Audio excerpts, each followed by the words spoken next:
Hello, and welcome to FI for Kids, a podcast about guiding your kids on the path to financial independence and extraordinary lives. I'm your host, Dominic Delacqua. Our guest today is money mindset expert Pericles Rellas. For over 25 years, he's been helping people improve their relationship with money so they can live lives of joy, happiness, and fulfillment. That sounds pretty good to me, so let's get to it. Welcome, Pericles, and thanks for coming on the show. Dominic, thank you for having me. It's a pleasure. So your focus in helping people with their money is more about the mental or psychological aspects. So take a few minutes and just tell us how you found your way to that space. Yeah, there are millions of people out there. I don't know about millions, but there are a lot of people out there who have all these great ways of making money, getting rich quick or building a business, things like that. And very few of them have the underlying mechanics that are so important to what we do.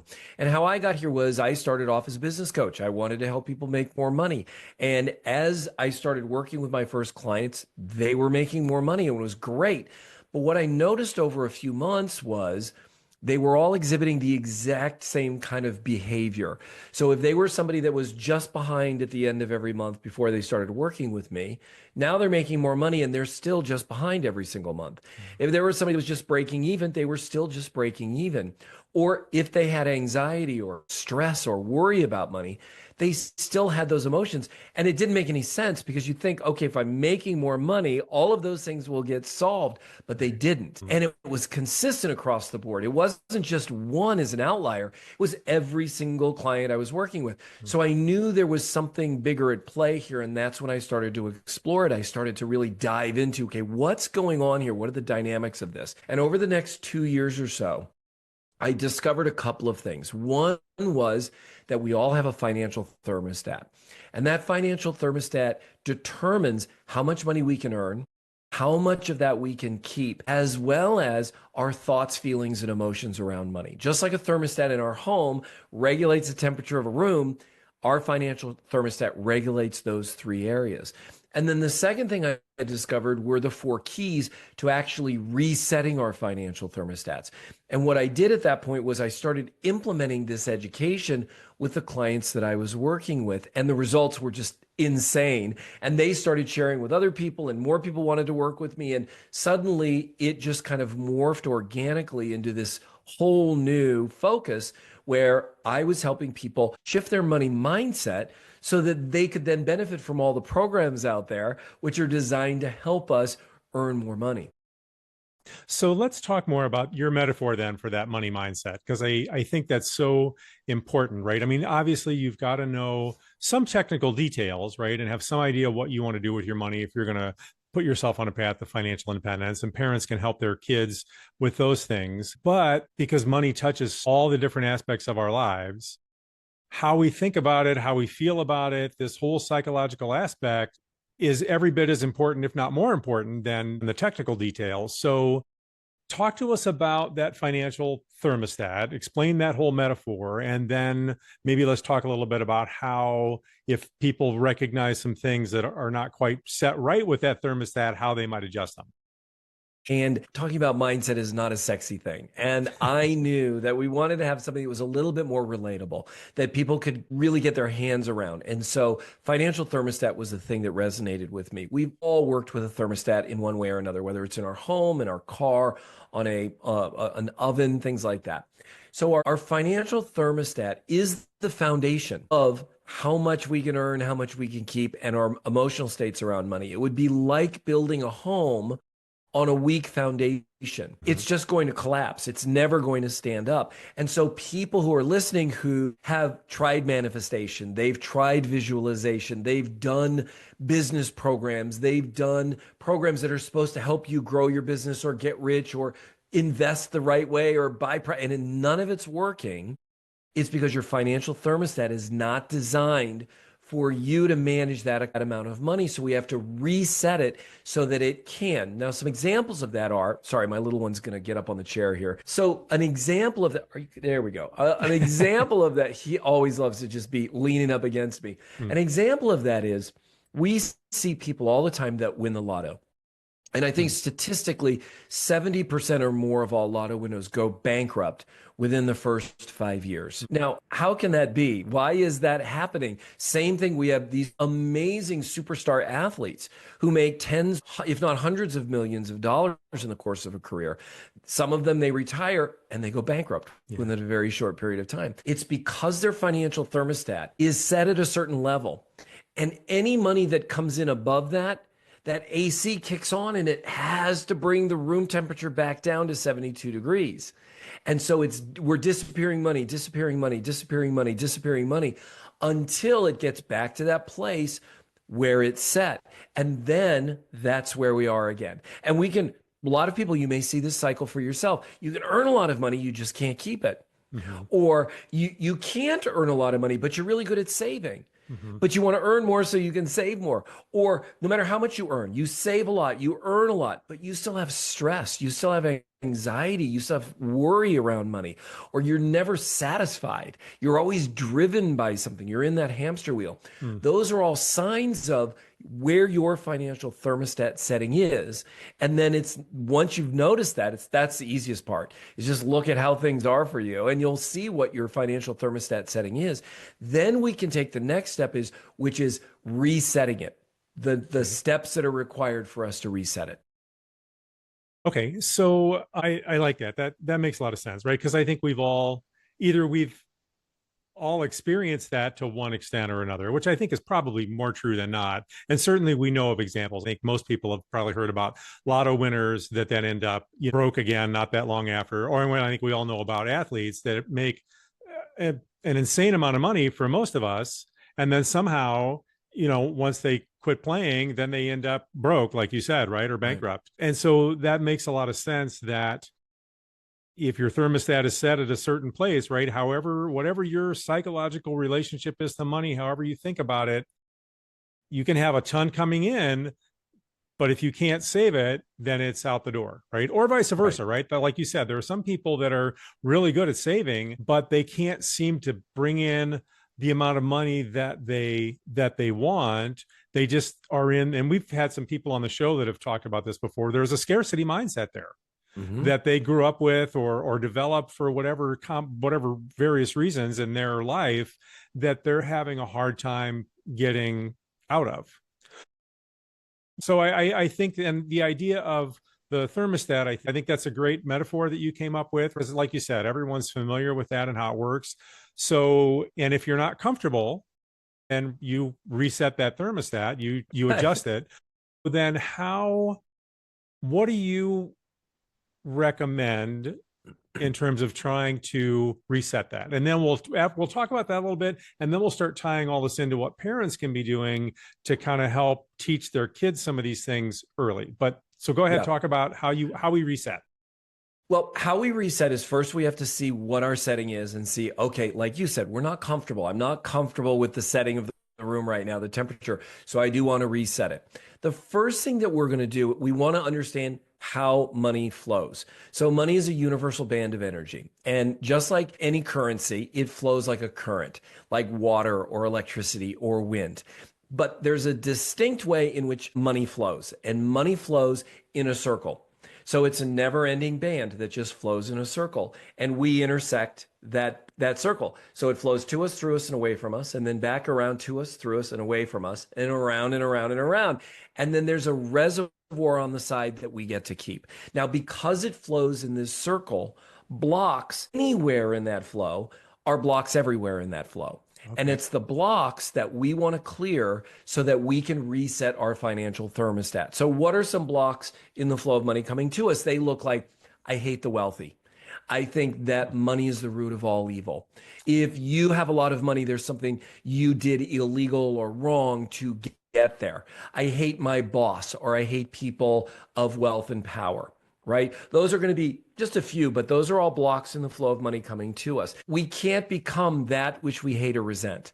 So we're never going to get there by resenting the wealthy, right? The second, blocks going away from us. Those can look like I hate paying taxes. I hate paying my fair share. I never pay retail because I always want somebody to, I try to negotiate them down. I really strong arm people to pay less than what they're asking for. Or I just hold on to my money. I never pay my bills on time, or I never pay people on time because I'm going to make them wait, even though I have the money. These are all blocks in the flow of money going away from us. So we want to notice what those blocks are and then clear them. So I'm going to give you an example of one of the blocks in my life and exactly how to the four-step process to clearing it. What I noticed was when I was very young, we were watching a show called Lifestyles of the Rich and Famous. And there was this whole show on how this wealthy family and their lives were just broken, a disaster. And I remember my mom, when I was 6 years old, saying very casually after the show was over, I never want to have that much money. You'll lose your whole family. Well, at 6 years old, that little boy decided, never going to make that much money because you don't want to lose your family. I love my family, Sure. right? I love my family.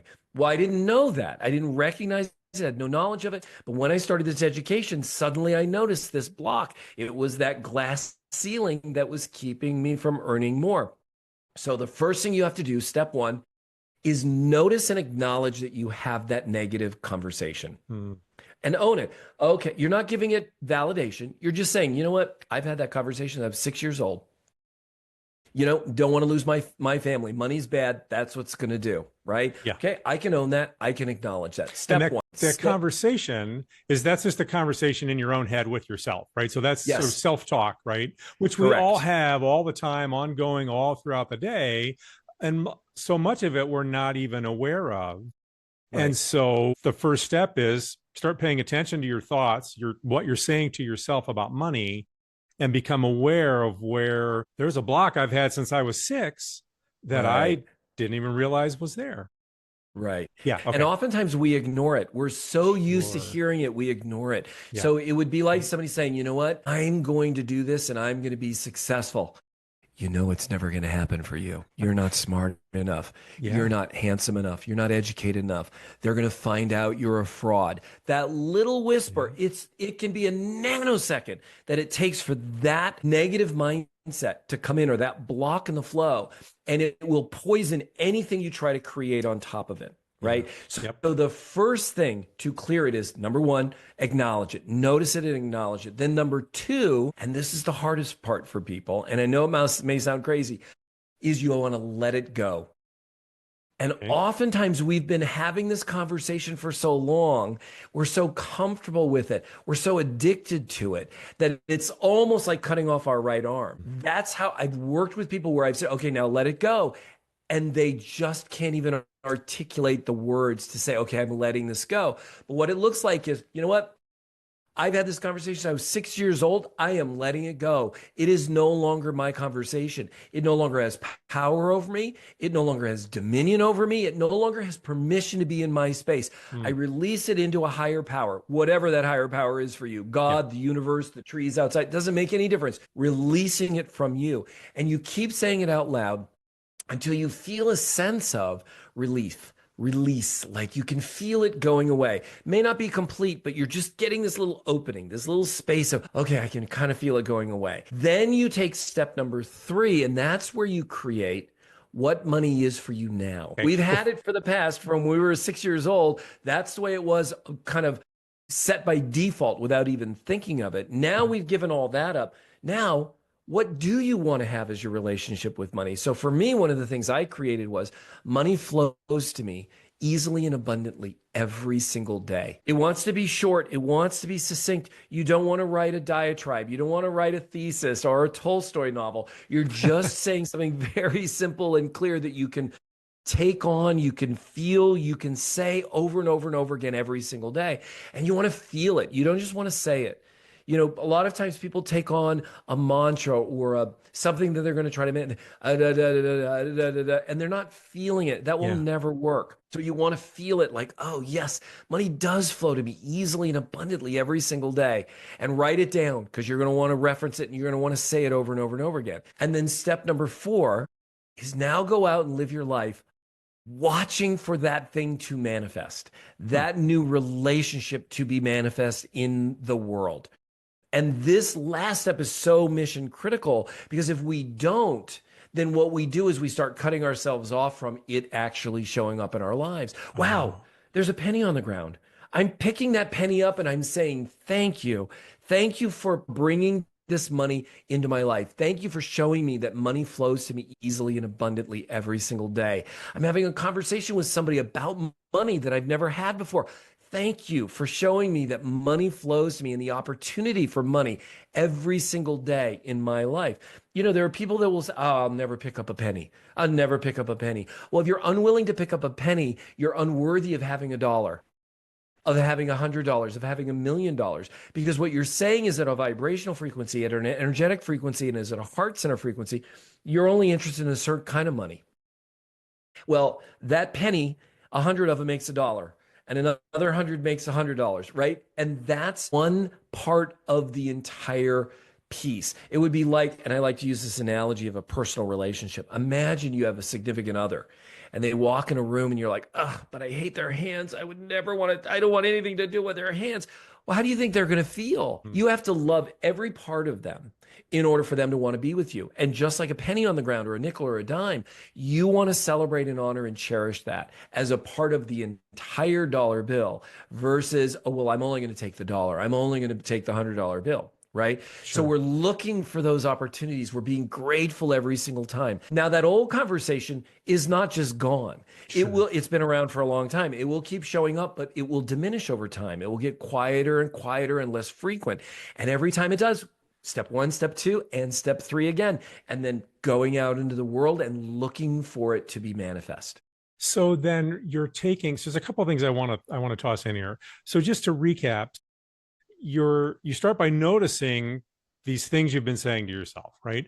And and again, I can see why those would be hard for people to let go of, because if you've been, and all of us, right, have whatever our little things are since we were 6 or 10 or 15 or whatever age,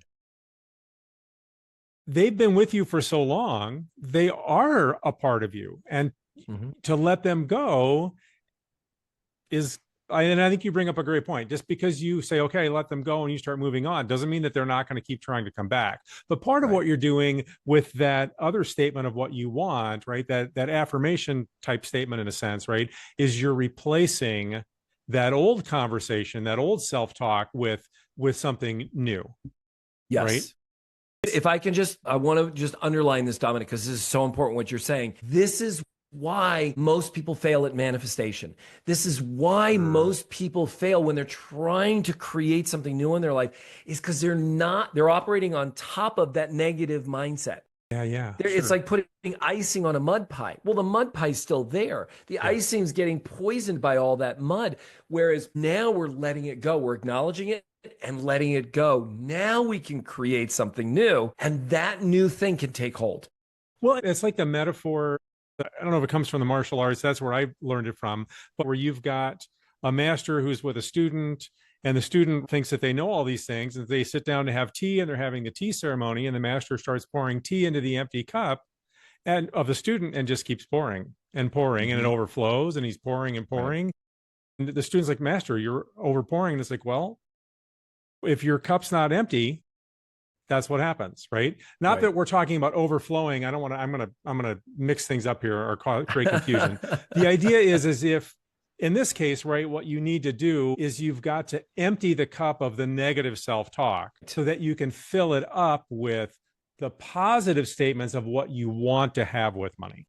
Yes. Yes. So there's a couple of episodes back, I talked with Shane Jacob, and he actually works a lot with horses and helps teens work on anxiety and addiction and other issues. And one of the things that he talked about, and this is relevant here, is because I thought this was a great way to look at this, is this idea of self-talk. He said you should never be saying anything to yourself that you wouldn't say to the people that you love the most. Yes. Right. So you were telling yourself since you were 6, well, I don't want to have that much money because I'll lose my whole family. But would you say that to someone else? Of course Right. not. And so that's a good way maybe to help if you're having a hard time letting go of something that's been with you for so long, is a way to a perspective to look at is, well, hold on, wait a minute. Would I say this to my spouse or would I say this to my kids? And if the Mhm. answer is no, maybe that'll help you let go of it yourself.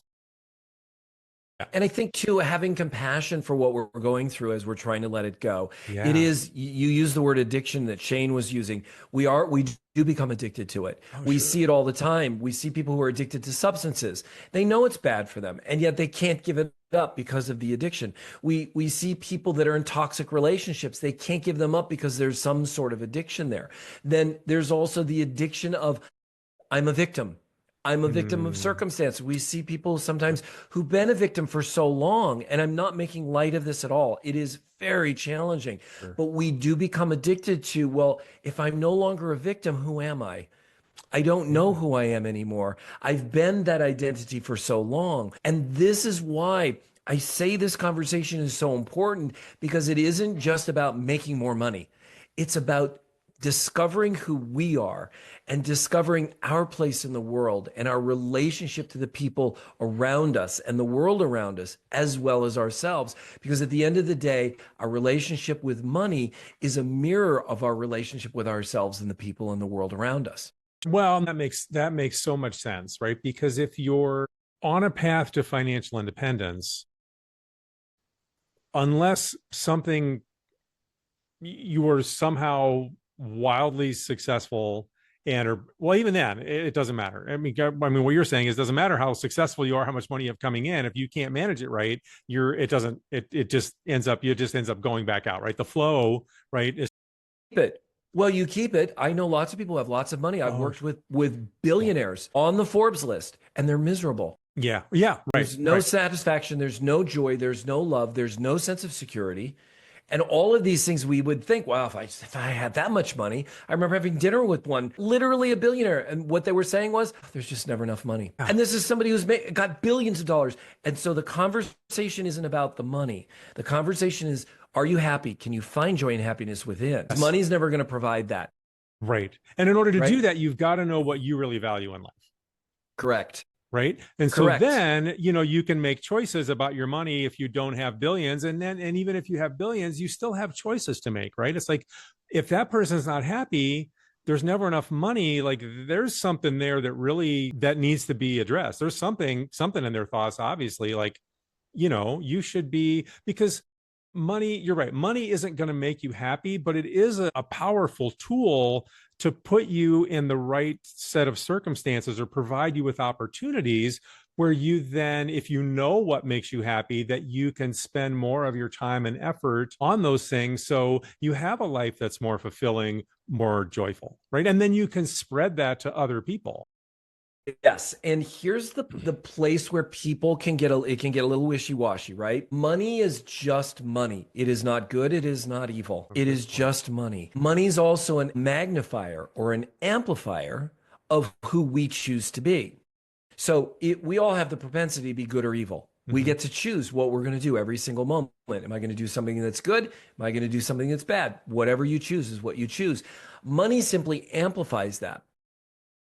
It's not the thing that makes us that way. It's just the thing that, like a magnifying glass, we're just seeing the bigger picture. We're seeing it in much more detail. And it's the same thing with money. So if we've got a lot of money and we choose to allow ourselves to do negative or bad things or things that hurt other people, money is going to allow us to do that more and more frequently. It's going to amplify that. Sure. And we're going to just go down that path.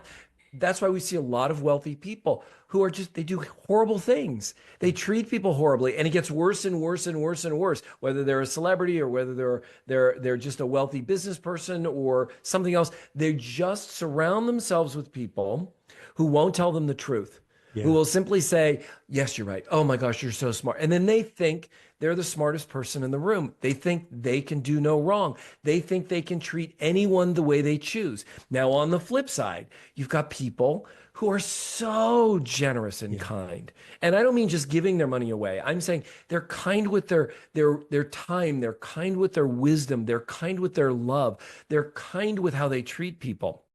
And they surround themselves with people who will hold them to account for being that way all the time. Yeah. We get to choose. It has nothing to do with the money.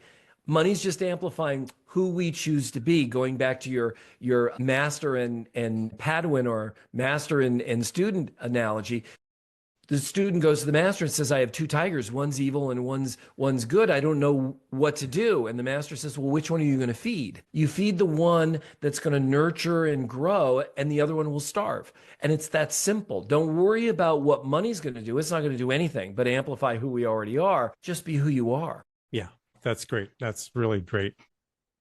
Today's episode is sponsored by Million Stories, a Singleton Foundation program. Million Stories is a video channel with over 30 original short series on all sorts of subjects related to financial literacy and entrepreneurship. For example, there's Adulting with NFL star Richard Sherman, where he gives it to you straight about things you need to do to be responsible with your money and money management. There's Wags to Riches about pet businesses, Ramen Profitable, which is about bootstrapping startups, Startup Kids, which is just what it sounds like, kids doing startup businesses. There's Your Brain on Money, which is about how our brains respond to branding and other influences that affect our money choices. And a fun one is George Goes Everywhere, where George goes to a different city and explores having a great weekend for $100 or less. So please visit millionstories.com to watch some of the series. You can find a link for that in our show notes. And thanks to Million Stories and the Singleton Foundation for sponsoring this episode. So let's transition all of this into parents and kids. So do you want to talk about generational reactions about money, or do you want to just talk about some practical things that parents can be doing to kind of help their kids start to identify some of these things maybe at a younger age so that they can start to understand this idea of their financial thermostat and how they're thinking about money and their self-talk and start to make those adjustments younger? I think both are important because we cannot teach our children that which we don't do. So it would be like being a chain smoker, but you're telling your kid not to smoke. It's a very, very challenging scenario. We need to be exhibiting the same behavior. We need to be doing the things that we're asking them to do so that they can model us. And you're talking about generational financial thermostats, thermostats that are passed down from great grandparents to grandparents to parents to children to grandchildren, etc. And it's not until we as parents, we as grandparents, or we as adults around children start to recognize how we relate to money and what our blocks in the flow of money are and start to clear those blocks, then we can start to teach our children about the same thing. We can start having empowering conversations around money versus negative conversations around money. One of the great examples that I love to share is somebody I knew many years ago. When he was a kid, his mom, every night when he'd go to bed, they'd sit down and count his money from his piggy bank. And then he'd go to sleep. Well, she would add money to it when he was sleeping. So the next morning when he got up and he'd count his money again, his money grew. It just grew. And in that mindset, he's every day, money just flows to him. Money just grows around him. Imagine living in a world where that's what money is for you. And the reality is that's exactly how it is for him. I know people, you know people, if they trip over a bucket and fall into a hole, the bucket's going to be filled with money and the hole's going to be filled with gold. That's just the world we live in. And then there are other people where if they trip over a bucket, somebody's going to sue them for having broken the bucket and they're going to break a leg and not have insurance. It's going to cost, they're going to go into debt. On both sides of the spectrum, it's all mindset. It's all where our financial thermostat setting is. How are we relating to money? So when it comes to our children, really empowering them and having the conversations around money. Don't be afraid to talk to them about money. Don't be afraid to tell them if you don't know. Let's go find out together. Let's make it a project. Right? Then they're not afraid to ask about money, to inquire about money, to look at, well, how do I relate to money? Or what can money provide for me and what can it not provide for me? We want to give them those tools at a young age so they grow up in a world of, well, I'm not afraid to interact with money because I understand it and I know my place in the world and how it relates to money. I know what money can provide me and what it can't provide me. I know how to interact with it in a way where it grows. It's like going back to the relationship scenario. Are we in a conversation where, as I love the As Good as It Gets with Jack Nicholson, where he says, you make me want to be a better man? Are we in a relationship with money where we want to be a better person? Are we in a relationship with our significant other where we want to be a better person, where we want that relationship to be better and to grow and expand and last forever? Or are we doing what we mostly do with money, which is I just want to use it. I want everybody to think I have lots of it. I want to look really cool as I show it off to everybody, but we're just disappearing and going into debt. These are the kinds of conversations we want to shift for ourselves and then start to empower our children around really powerful ways of interacting with money. So that kind of goes back in so many ways to it starts all with awareness of what your conversations you're having inside your own head with yourself. But then also, right, if you're aware of that and you're thinking about those things and you're talking to your kids about money just in a practical sense that's age appropriate for them, whatever ages they are, one of the things that has come up in multiple episodes of this show is different kids have different money personalities, right? Or they'll have different reactions to things that's not what the parents intended. Like, oh, we can't buy that, we're broke. It's like, wait, where did you get that idea? Well, we couldn't afford that thing. It's like, well, no, we weren't going to buy that, but that was a choice we were making. It's not that we're broke. But in having those conversations, what it does for the parents is it allows them to become aware of how their different kids are thinking about money. So then they can tailor, oh, I see, you're thinking we don't have enough. You're thinking, well, I'm just going to spend every last thing that I have. And so how do the parents then help those kids make adjustments as they go? But again, it's back to awareness. You start with awareness with yourself and your own conversations, and then you're looking for those cues for what conversations your kids might be having inside their own heads. And then you can help guide them at a younger age to start to have better or more complete or a fuller understanding of their conversation. And that's how you start to help them have a more healthy relationship with money at a young age. Yes. And it's important for us to understand how our children are interpreting what we say. Yes. And yes. their interpretation can be given by many different things. Kids go to school, they have influences, they have teachers, they have, counselors, they have other kids, other parents that they hear. We have uncles and aunts and other adults in our life. I remember when I was young, somebody, I don't remember who it was, but I know it was not my parents, saying to me, Pericles, you're going to always have debt. Don't worry about it. Well, I get to 26 years old and I've got 3 credit cards that are maxed out. And I'm just saying to myself, it's okay. I'm supposed to have debt. Yeah. It's fine. Well, that had a huge impact on me. So when we're saying things with our kids and then they come back at us with something else and we can hear how they're interpreting what we're saying. Yeah. It's important for us not to lash out or react. It's important for us to understand, okay, they think I said this, and then I can say that to him. So when you heard me say this, what did you think? And then let them tell us, okay, I can see how you thought that. Well, let me tell you what I meant. Let's see if we can find another way of thinking about it and make it a game, make it something where they're not afraid to ask those questions. They're not afraid to make mistakes, where the parents don't react in a negative way when they say something that's contrary to what they were creating. And it allows this safe space for them to be able to explore, to be able to make mistakes, because without making mistakes, we can't learn. Mistakes are one of the best things we can make because we can look at it and say, okay, what worked about that? What didn't work about that? Versus, oh, you're so stupid for doing that.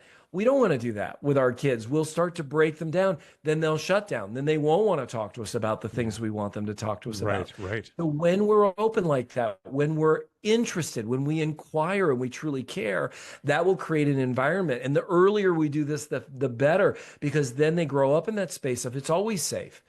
It's always a safe place for me to ask questions, learn, make mistakes around my parents.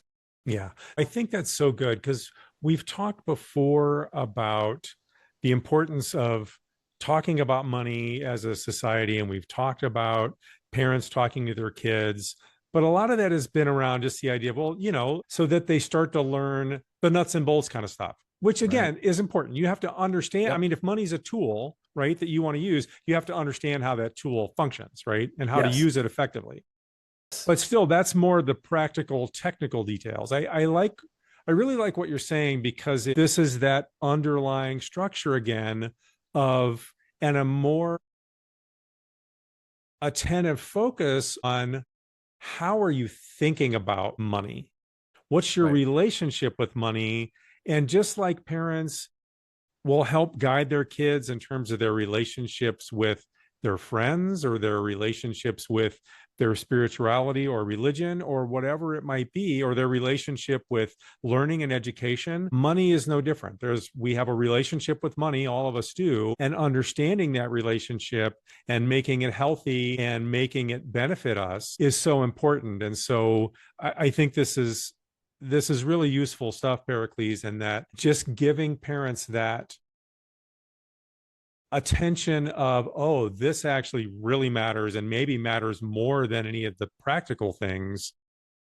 I've got to pay just as much attention, if not more, to this than compound interest, or you've got to save Right. a certain amount, or whatever the Right. technical things are. Well, again, it goes back to the foundation analogy. I can give you the blueprints to the most beautiful home in the world. I can give you the greatest builders, the greatest finishers, and all of that. But if they don't have a foundation that's going to hold that home up, it's going to collapse. Yeah. It Yeah. doesn't make any difference. And that's what I'm talking about when I talk about the programs. There are a lot of amazing programs where people can get really, really wealthy. Mm-hmm. The problem is they don't address the mindset that's underneath. And if you've got a mindset that's going to kill off any of that possibility, those programs won't work for you. Not Yeah. because there's Sure. anything off with the program, it's because your mindset is not in a place where you're going to be able to benefit from that. Sure. It's going back to the relationship. If you don't know how to treat somebody well, the perfect person for you could show up, but you're going to scare them off because you're not going to treat them well. We have to learn how to interact the proper way in a relationship so that we can not only attract that person, but keep that person in our life. Same thing with money. We want to have that mindset. And for parents, it's really important to remember your kids know what's going on with you. We like to pretend, oh, they don't know I'm stressed. They don't know I'm worried about money. They don't know we're having money problems. They know. They Yeah. can feel it. They can Yep. sense it, right? And so if you don't do this work for yourself and you're trying to do the work with them, it's never going to go well because they're going to know. Mom or dad saying one thing, they're doing another thing. Yeah. Right. Right? It's Right. don't do as I do, do as I say. That just doesn't fly. So you want to do this work for yourself. You'll benefit. You will benefit from it, and your child will benefit from it as well. Yeah. And once it gets ingrained in them, you've now created a generational mindset or generational thermostat, financial thermostat Yeah. that will have them creating wealth and joy and happiness and fulfillment. And that's far more important than the money. Yeah. Yeah. Well, again, right. The money is just a tool to help you, Yep. enjoy whatever those things are that you've determined actually matter to you in life. Yeah. Yeah. Well, Yes. and you were talking about the idea of a relationship, right? And you meet the perfect person, but you don't treat them well, they're going to leave. The other side of that is, and I think this is also true with money, is there are some people who they meet a great person, a perfect person for them, and they don't feel like they deserve them, and they're Yes. going to lose that person or sabotage that because they don't feel like they're worthy. And it's very different, but the end result is the same. Yes, Yeah. exactly. And it's exactly the same. It's another block of the flow of money. Yes. Whether it's Yes. a flow coming to us or a flow going away from us, it is absolutely a block in the flow. And you, by the way, can map this modality of the flow of money and this circular pattern to love.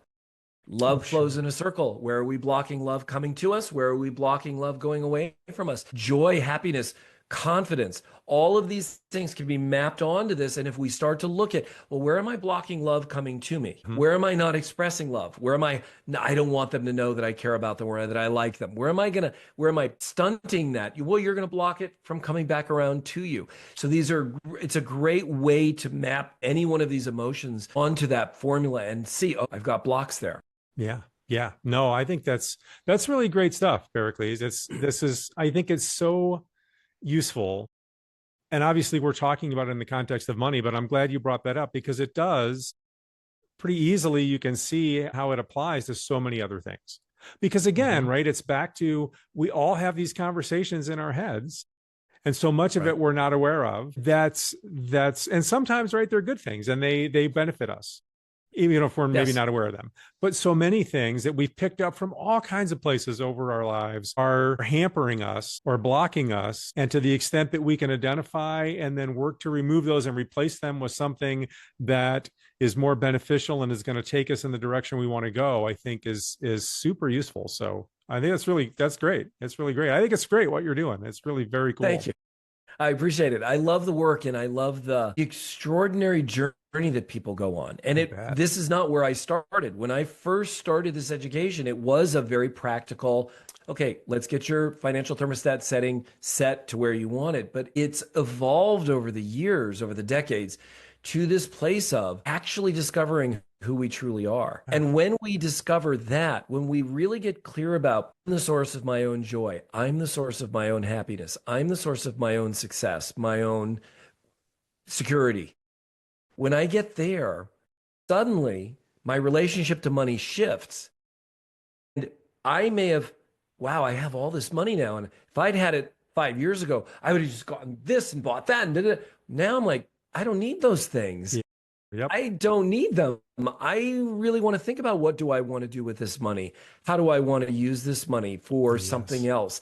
And that's where the real joy and power from this work comes from, is because suddenly we have a different relationship with money. We have a different relationship with ourselves, and we see it for what it is. And we use it in that way. It would be like asking our significant other to rebuild the engine when they've never even looked under the hood of a car. Well, Yeah. we can't expect them to do that. We stop expecting things from money that it can't provide. And then Right. we do know what it can provide. And suddenly it's a richer relationship. Well, and this idea that you talked about before of money just amplifies how you are, right? Because one of the things Mhm. that I've noticed, having been through periods where long periods in my life where I didn't manage money well and I was really struggling, and then being at a different spot now where I'm financially stable and have some level of financial independence. And when you're in that space, it feels really good to be able to spend money on other people that matter to you, that you want to do things with, or if they need a little bit of a helping hand and you're in a position to do that, that just talking about joy just isn't necessarily things that you do with money for yourself, a trip that you go on, or something Right. you've always really wanted that you're able to now get for yourself, purchase for yourself. It's also being able to help others, at least for a lot of Hmm. people. And that's Yep. a really extraordinary feeling. So Yeah. again, money is a tool that provides all sorts of things and amplifies who you are and what matters to you. Correct. Yeah, Yeah. absolutely. And it's never about, and this is just, you sparked this in my mind because I want to I want to share it, is sometimes I'll give someone an exercise. Okay, I'm just giving you $1 million, free and clear, you got $1 million. What's the first thing you would do? And they'll say, "Oh, I'd give a lot of it away to charity." Well, instantly I can hear they've got a negative mindset around money. They think it's evil. They Mm, think there's something wrong.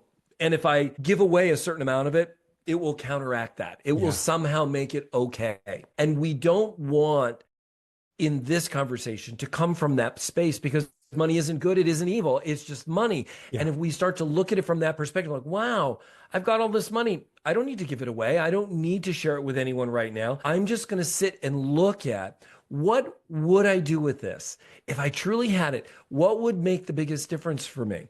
Right, being able to have that money grow and grow and grow so I could make a difference in the world for a longer period of time. Yeah. I could have what I need for a longer period of time, just like a relationship. You wouldn't have a relationship and then suddenly, okay, go help them, go help them, go help them, go help them. No, no, no. They may be able to help lots of different people, but you want to nurture that relationship. You want your relationship to grow and stop leveraging it for other things that are outside of you. Let it grow and nurture, and then choose together. This is what works for me. Yeah. This is what I truly want to do. Yeah. No, that's great. That's a great additional sort of bit of perspective on what I was saying. So that's good. I'm glad you brought that up, because I do think that's important, right? And you bring up a great point, right? You can see people like, well, I would give a bunch of it away, and they don't even realize that that initial reaction is coming from they've got a negative relationship to having too much money. Like when you were Right, six, and it's like, well, I don't want to have too much money because that's going to right, make me a bad person. It's like, but it's not. right. Exactly. And then you get to choose, like, okay, I am going to give some money away, but I'm going to give it to this organization because I've done the research and I Yes. can see they're consistent with my values. I can see they're consistent with making a difference in the world. And that's what I want to support, rather than maybe somebody that we know and we care about, but it's just going to be throwing water into a hole, money into a hole. It's never going to make the difference. We start to think more critically about what we're Yes. doing with our money, and it makes a bigger difference. And that's what's so important. Yeah, that's great. Also, a great great, good words of wisdom, man. This is great. I think this is really super useful stuff. So, and Thank you. a lot of great things for people to think about, and think about how they can start to look for these opportunities and these thought patterns and self-talk with their kids, so that again they can help guide them to a healthier relationship with money. And as always, right, as parents, guiding your kids towards a better understanding of themselves. And it all Hmm. fits in together. Yes, Yeah. absolutely. So I want to go back through and just recap the flow in a second. But before we do that, and before I forget, if people want to reach out to you, where can they get a hold of you? There are two places. They can go to periclesrellas.com or they can go to resetyourfinancialthermostat.com. They both go to the same place, periclesrellas.com. And all my links are on there. And right on the main page is a free masterclass that is all about the 4 keys to resetting your financial thermostat. I make it available to anyone who wants it because I know it will make a difference if you're in this conversation. So if you have the opportunity, if this is something that speaks to you, definitely take advantage of that because it will allow you to start to create the kind of wealth and prosperity that you really want and really deserve. Great, great. And I will put both of those links in the show notes so that people can just click on those. And I would encourage everyone to go look at the masterclass, sign up for the newsletter, and and keep learning more about your financial thermostat and your thoughts around money, and take all that information and help it, use it to help guide your kids. So, okay, before we wrap up, let's just go back through the money flow. So it flows because I Mm. want to talk about, you mentioned the reservoir, we didn't talk about it. So let's review the flow and talk about the reservoir. Yes. Yes. So money flows in a circle. It flows to us, through us, and away from us, and then back around to us, through us, and away from us. And then there's a reservoir on the side that we get to keep. And because of this circular pattern, anywhere there are blocks in this flow are blocks everywhere in that flow, including that reservoir on the side. So we can have blocks in the flow of money coming to us, blocks in the flow of money going away from us. We can also have blocks in the flow of money going to that reservoir. You don't deserve it. Don't save money. It's bad for you. It's evil. All of those things can block it in money coming to us and money flowing into that reservoir on the side. And the more we clear those blocks out, the more money we can start to then bring into our lives. And it's not just about more money flowing to us, but also there's money that's going to be flowing away from us, as well as money flowing to that reservoir. And then we get to choose what those numbers look like. We get to choose, well, how much money do I want to earn? How much money do I want to save every year? How much money do I want to be spending every single year? So that we're now choosing rather than it's all kind of running by default. Yeah. Yeah. That's great.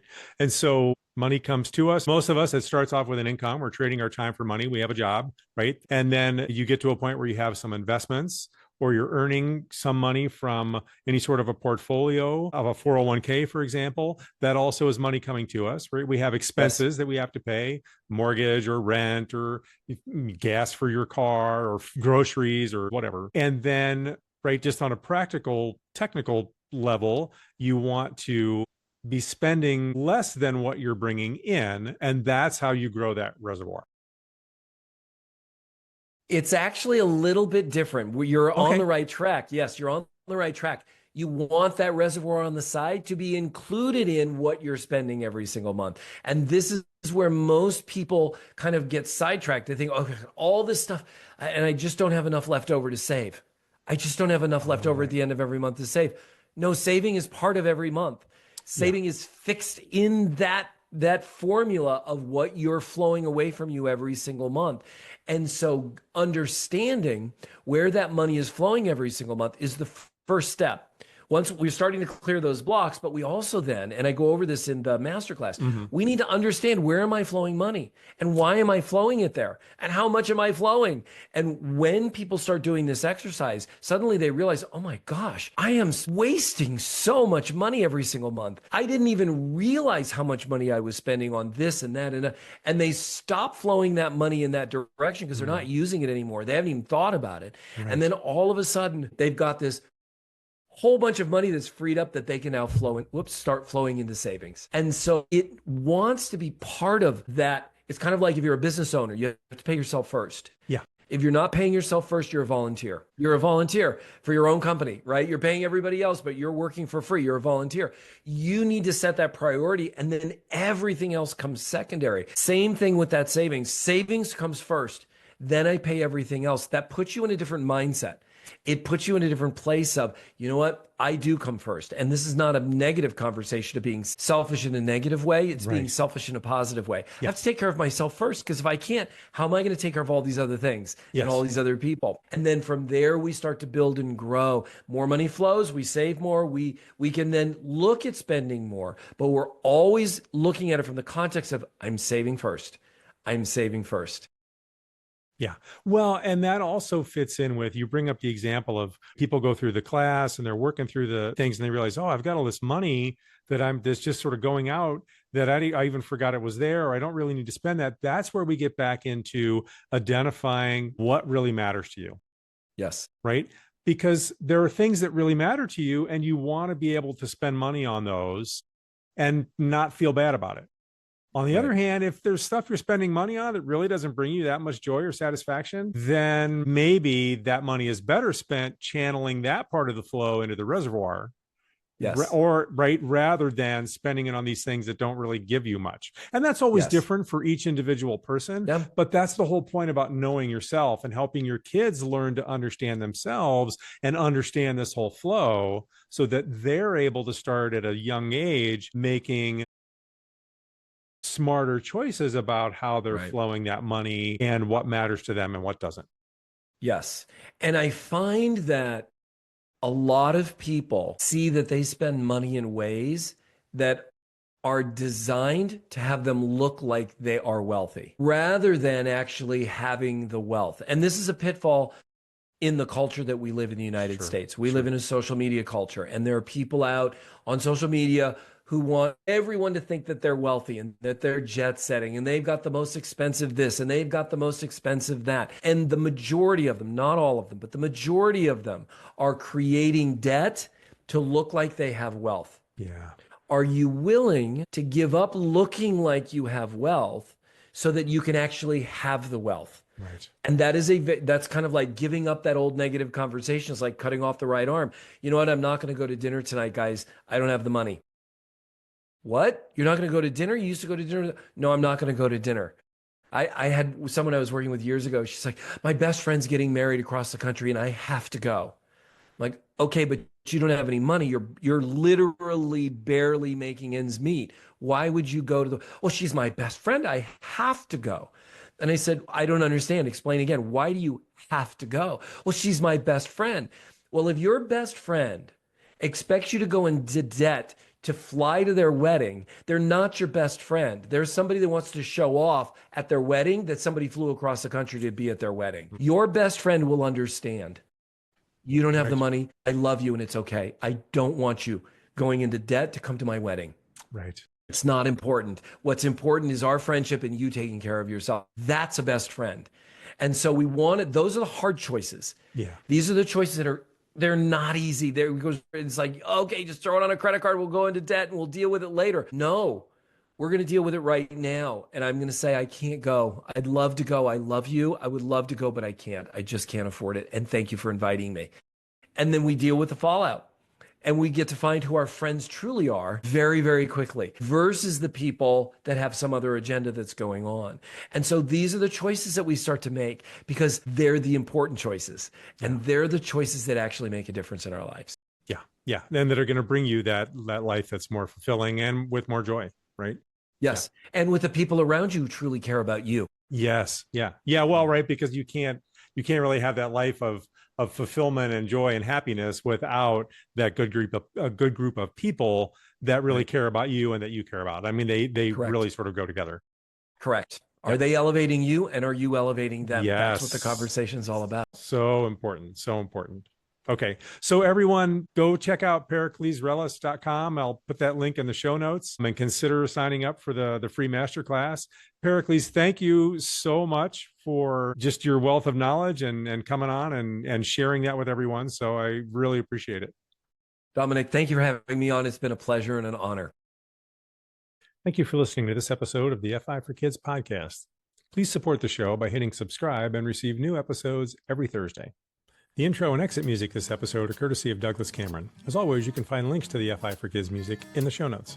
Thanks again, and we'll talk next week.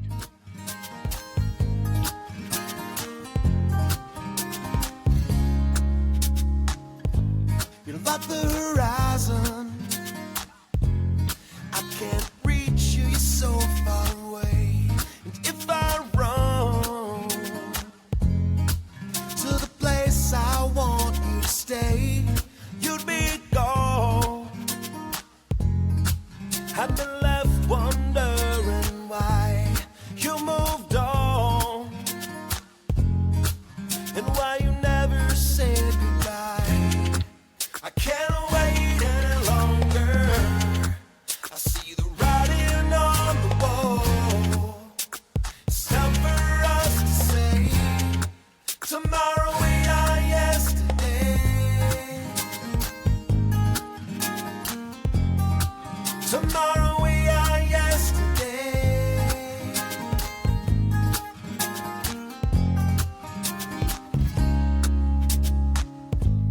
You're like the sunset. You're glowing bright, but you're fading. And what I don't get is why I'm left here waiting. But I'm like a phoenix. I will rise up from this fire. It's something we can't fix. I guess it's time for us to retire.